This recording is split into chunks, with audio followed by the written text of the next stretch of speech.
What's going on, guys? It's Flaws. In this video, we're going to be talking about why gaming is underrated and actually can improve you as a person and make you a better person. I know it kind of sounds like a, loaded statement, and it does seem like something I'm trying to pitch to my parents to get me a new game, but hopefully you can kind of like understand where I'm coming from, and hopefully you agree by the end of this video.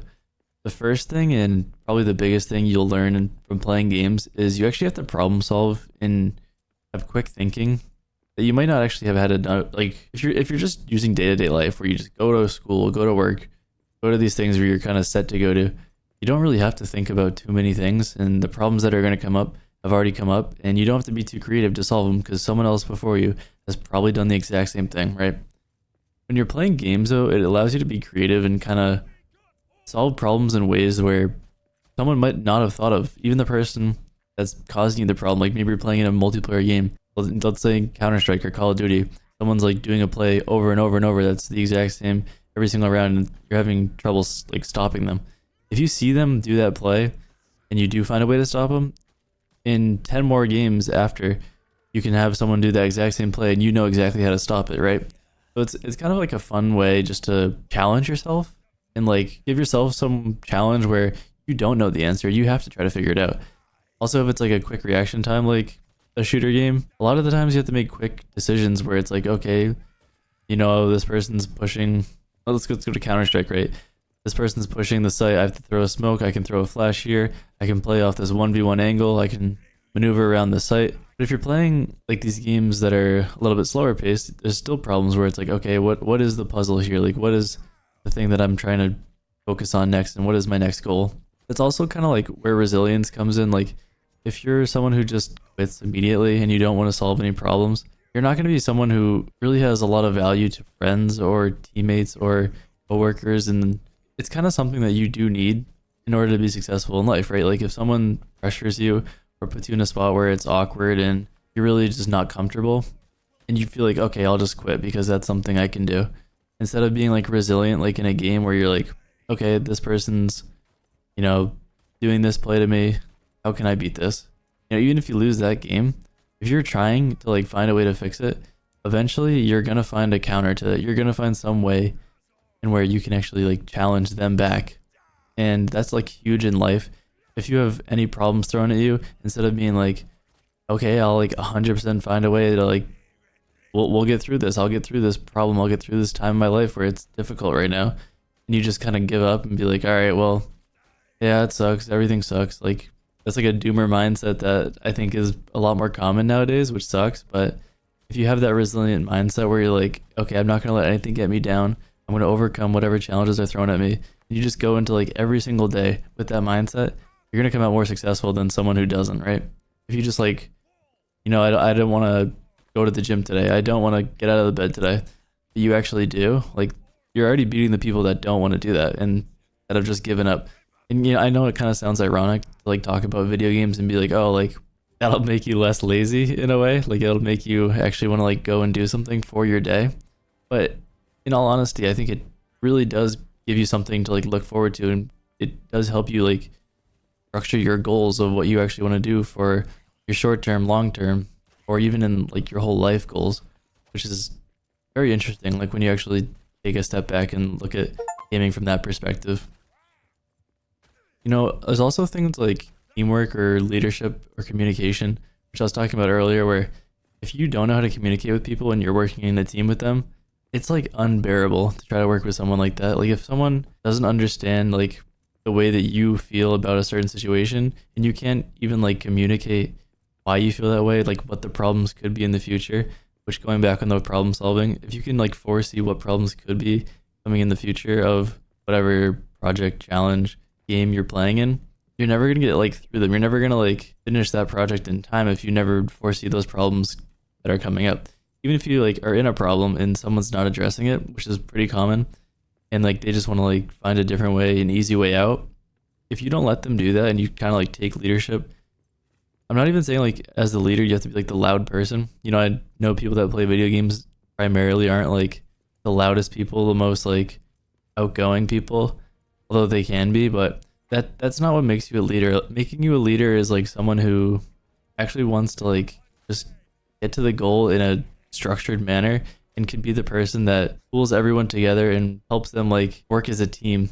It doesn't have to be someone who's like loud and obnoxious and shouting things at people. That's not who a leader is. A leader is someone who can like bring a team together and help them all work for the same goal and like enjoy doing it.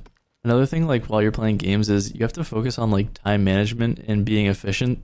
That's kind of interesting because like if you're someone who plays casual games, maybe you're not being as like efficient or you're not managing your time as much as someone who's like hyper competitive and trying to get like the highest level as fast as possible, or they're trying to get like through a battle pass or trying to play a couple different games and rank themselves up. You're trying to do that as quick as possible, and it can kind of be like almost like a schedule for your day, which is funny because usually you play games like in the absence of things in your day. But if you're someone who like is very time efficient, you can be lazy. If you're very, very efficient in life, you can be lazy and you can do things without like spending a lot of your energy really. But if you're someone who's not very like good at managing their time, you can't really focus on like one activity at a time and you're just kind of bouncing all around watching TikToks, watching videos, and you can never like actually sit down and use your own mind to like think of things, and you're not going to go very far in life. It's something that's like if I just woke up every day and I sat down and watched TikToks and I couldn't really like even do that for that long, and I'd like get up, go walk around, come back, watch TV, like, and I'm just bouncing around. I have no time to focus. I'm not like make myself focus on anything. But when you sit down and play a game, you're forced to focus on that game because it's difficult, right? If you're playing a game that's super easy and it's too easy, like it's boring because there's no challenge, there's no structure. If there's a game or it's like you're playing with friends, you have to be focused with each other, communicating at all times, understanding just from like short term, like quick words, what everyone wants to do. And then you have to like either talk back and be like, no, like we're not doing that, or hey, like this might be a better way. But basically my point there is playing games like gives you something to focus on throughout the day. A lot of people have like anxiety, or they're thinking too much about problems in their life or problems that could happen or a situation that might happen. But if you just sit down and play a game, it's very easy just to like shut your brain off and be like, okay, we're gonna play this. I'm only focusing on this. Everything else that like I could be thinking of right now, I'm just gonna like block out for a little bit. And we're just gonna hang out, play some games, and the amount of like relaxation that goes into that, and like I know it's hard to like understand, but if you're someone that just cannot stop thinking, it is so stressful on your body. Like if you can just sit back and I just really focus on a game, you feel more relaxed. Even if you're like hyper focused and stressed out on the game, at least it gives you something to be stressed out about that you can like turn off, you can get away from, and you can just be all done with. Like that just is a huge thing for mental health. Going off of like mental health, there's creativity and there's also confidence that you can get while playing games. I know it's like another thing that sounds a little weird at first, but let me explain. If you're someone who is like really new to a game and you're pretty bad at it, you know that you're awful at it, like for it to start. You start playing a couple of games, you're like, okay, I'm like just having fun, like I'm dying a lot more than I'm getting kills or whatever like the objective is in the game, and you're just keep losing and losing and losing. If you stick with that game and like stay resilient with it and just keep overcoming those different failures, as you're problem solving, you're trying to figure out how to get better at it, you actually build this confidence and like, hey, like I'm actually not that bad at this, like let me stick with it a little bit longer. You keep sticking with it, you actually become a little bit better than your friends, your people you're playing with, and then you're like, okay, maybe I'm actually like pretty good at this. And then you start getting confidence, you start being able to talk about it.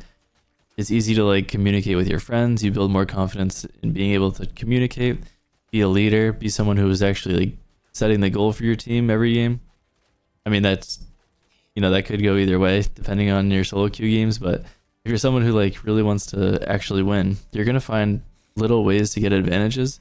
And that's like huge in life as well. If you can just find little ways where people are overlooking it, you're getting these like little tips, building them up, and then you're actually becoming like a complete picture of what you wanted to be when you started playing the game or when you started like an activity in real life. And that's like huge for your confidence.